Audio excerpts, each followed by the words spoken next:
வணக்கம். YoYo TV சேனல்ல இன்னைக்கு என்ன பார்க்க போறோம் அப்படின்னா, இட்லி மாவு இல்லாத நேரத்துல டக்குன்னு செய்யக்கூடிய ஒரு மார்னிங் டிஃபன் தான் பார்க்க போறோம். வாங்க எப்படி செய்யலாம்னு பார்க்கலாம். அதாவது குழந்தைங்க இட்லி தோசையா ஊத்தி கொடுத்தோம் அப்படின்னா அவங்க விரும்பி சாப்பிட மாட்டாங்க. ஒரு நாள் இது போல ட்ரை பண்ணி பார்த்தோம் அப்படின்னா ரொம்ப விரும்பி சாப்பிடுவாங்க. வாங்க பார்க்கலாம். ஒரு கப் கோதுமை மாவு, நீங்க எந்த கப்ல எடுக்கிறீங்களோ அதே கப்ல 1/4 கப் அரிசி மாவு, 1 கப் கோதுமை மாவு, 1/4 கப் அரிசி மாவு. நீங்க எந்த கப்ல எடுக்கிறீங்களோ அதே கப்ல 1/4 கப் தயிர்.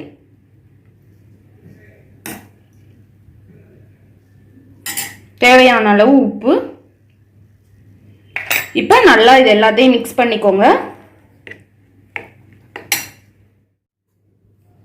கொஞ்சமா தண்ணி ஆட் பண்ணிக்கலாம்.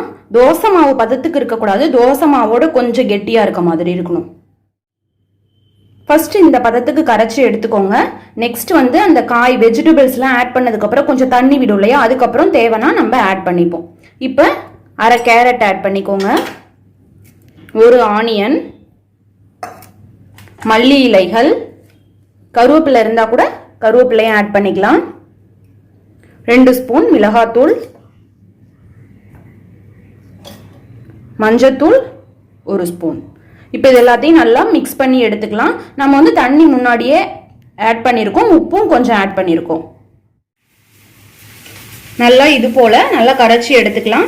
இப்போ இதுக்கு வந்து அதாவது ஆப்ப சோடான்னு சொல்லுவாங்க இல்லைங்களா, அந்த சோடா நீங்க சேர்த்தீங்க அப்படின்னா உடனே ஊற்றலாம்.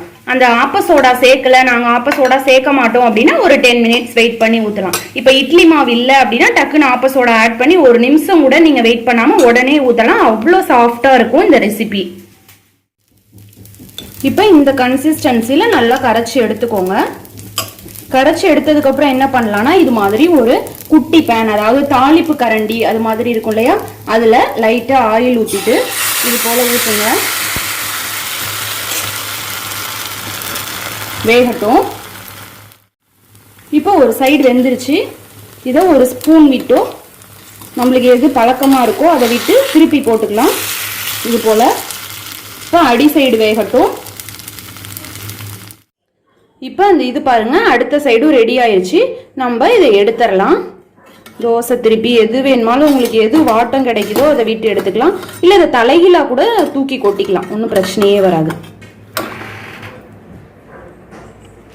இப்போ ஒரு பிளேட்டுக்கு டிரான்ஸ்ஃபர் பண்ணிடலாம். நம்மளோட டிஃபன் வந்து ரெடி ஆயிடுச்சு. நீங்க மார்னிங் கூட சாப்பிடலாம், இல்ல நைட் கூட சாப்பிடலாம். கோதுமை தானே, அதனால எப்ப வேணுமாலும் சாப்பிடலாம். மாவில்ல அப்படின்னு கவலைப்படாம டென்ஷன் ஆகாம டக்குன்னு இது போல நம்ம செஞ்சு எடுத்துடலாம். ரொம்ப சாஃப்டா இருக்கும், ஹார்டாலாம் இருக்காது. பாருங்க, நீங்க வந்து குழிக்கரண்டி தான் வேணும், தாளிப்பு கரண்டி தான் வேணும்னு இல்லை, இதை நீங்க தோசை கல்ல கூட இது போல ஊத்தி கூட கொடுக்கலாம். தோசைக்கல்ல இன்னும் மெலிசா வேணும் அப்படின்னா இன்னும் கொஞ்சம் தண்ணி ஆட் பண்ணிக்கோங்க. நான் மொத்தமா ஊத்துறதுனால இந்த பக்குவத்துக்கு தண்ணி ஆட் பண்ணிருக்கேன். ஓகே ஃப்ரெண்ட்ஸ், இந்த வீடியோ பிடிச்சிருந்தா மற்ற ஃப்ரெண்ட்ஸோட ஷேர் பண்ணிக்கோங்க. நம்ம சேனலை புதுசா பாத்தீங்க அப்படின்னா சப்ஸ்கிரைப் பண்ணி வச்சுக்கோங்க. இந்த வீடியோ பிடிச்சிருந்தா ஒரு லைக் பண்ணிக்கோங்க. தேங்க்யூ.